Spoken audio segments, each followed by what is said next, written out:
Evening. My name is David Sorn. I'm the lead pastor at Renovation Church. Welcome to House Groups.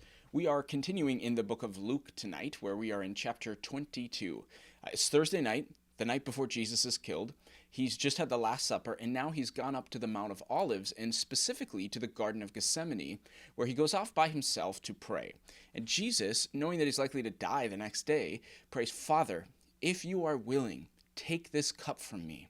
Yet not my will, but yours be done." And what is it exactly that Jesus is afraid of? Is it his death? Is it dying on the cross? In some ways, that doesn't make sense. We have 2,000 years worth of stories of brave Christians seemingly unafraid to die as they're being tied up to the stake to be burned alive. So how do we have these stories of courageous faith in the face of death, and yet Jesus himself is overwhelmed to the point of death? It's because Jesus is facing something entirely different than what a Christian martyr of today faces.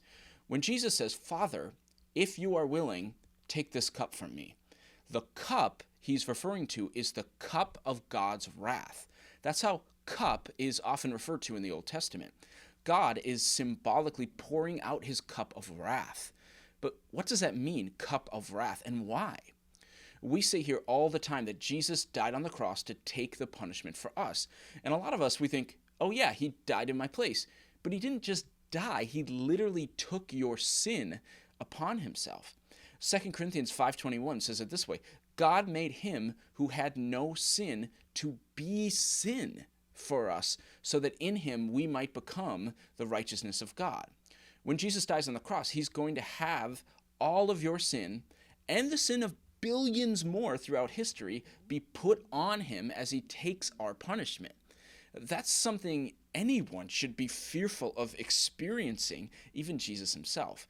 And yet Jesus teaches us so much with his prayer in the garden. "Father, yet not my will, but yours be done." See, it's okay to pray for things to happen. We should pray a lot, but we have to trust God's will at the end of the day. Do you ever stop to think, what if Jesus' prayer would have been answered and he didn't die? Then what? We must trust God at all times, just like Jesus shows us. Amen.